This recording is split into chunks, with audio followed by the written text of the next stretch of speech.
Thank you for joining us today, December 11th. Pray that this has been a blessing to you and your family. Hopefully, you've been following along with us the past week and a half. Today, the red rope. We'll be reading from Joshua chapter 2, verses 1, 8 and 9, 12 and 13, 17 and 18. Joshua secretly sent out 2 spies from the Israelite camp at Acacia Grove. He instructed them, scout out the land on the other side of the Jordan River, especially around Jericho. And so the 2 men set out and came to the house of a prostitute named Rahab, and they stayed there that night. Before the spies went to sleep that night, Rahab went up on the roof to talk with them. I know the Lord has given you this land, she told them. Now swear to me by the Lord that you will be kind to me and my family since I have helped you. Give me some guarantee that when Jericho is conquered, that you will let me live along with my father and my mother and my brothers and my sisters and all their families. And before they left, the men told her, we will be bound by the oath we have taken only if you follow these instructions. When we come into the land, you must leave this scarlet rope hanging from the window through which you let us step.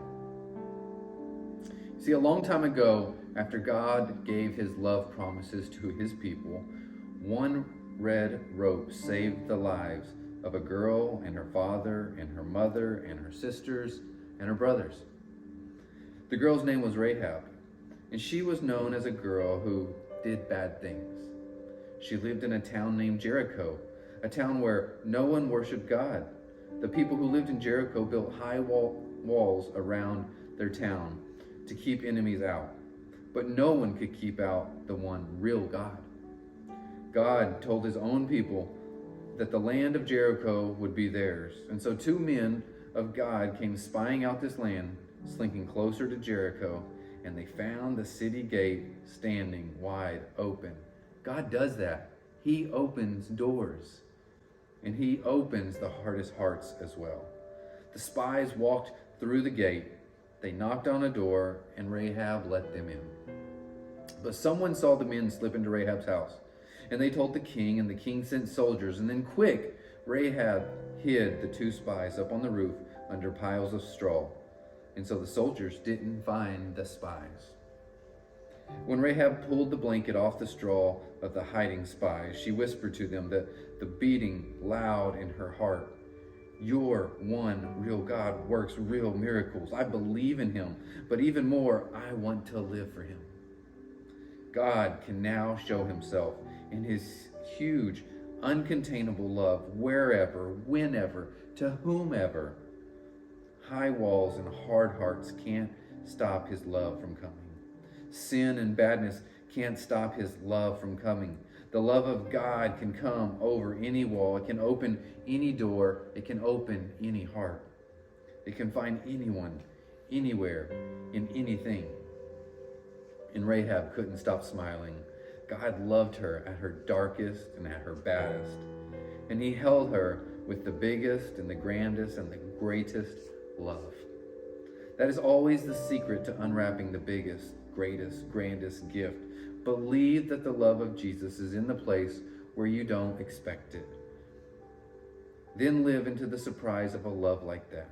Because Rahab believed in the one real God and had decided to live for him, the two men of God promised, if you hang this red rope from your window, you and your father and your mother and your brothers and your sisters will all be kept safe when our soldiers take Jericho and God gives this city to his people. And Rahab nodded yes. She hung that red rope out her window like it was her only lifeline. Her heart was tied to God's by that one red rope. God changed the heart of a girl who had done bad things. And when the soldiers came to take the city of Jericho, Rahab was saved, not because she was good, not because she did good things, but because she trusted the one real God. God would send a prince named Salmon to marry Rahab. Who was expecting that? And the girl who had done bad things but gave her heart to the one good God, because Princess Rahab, who had a baby boy, would grow up to have a baby boy, who would grow up to have a baby boy, who would grow up to have a baby boy. and he would become the king of God's people, which means that Rahab would be the great-great-grandmother of King David, the greatest king of God's people. And Rahab would be the many, many, many times great-grandmother of the greatest and most perfect king ever, Jesus.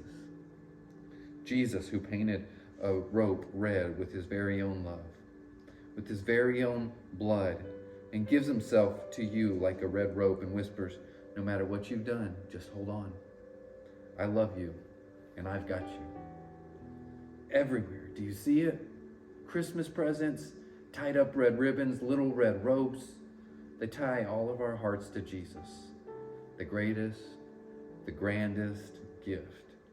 And all the red ropes everywhere shaped into hearts. They wrap the happiest love right around you.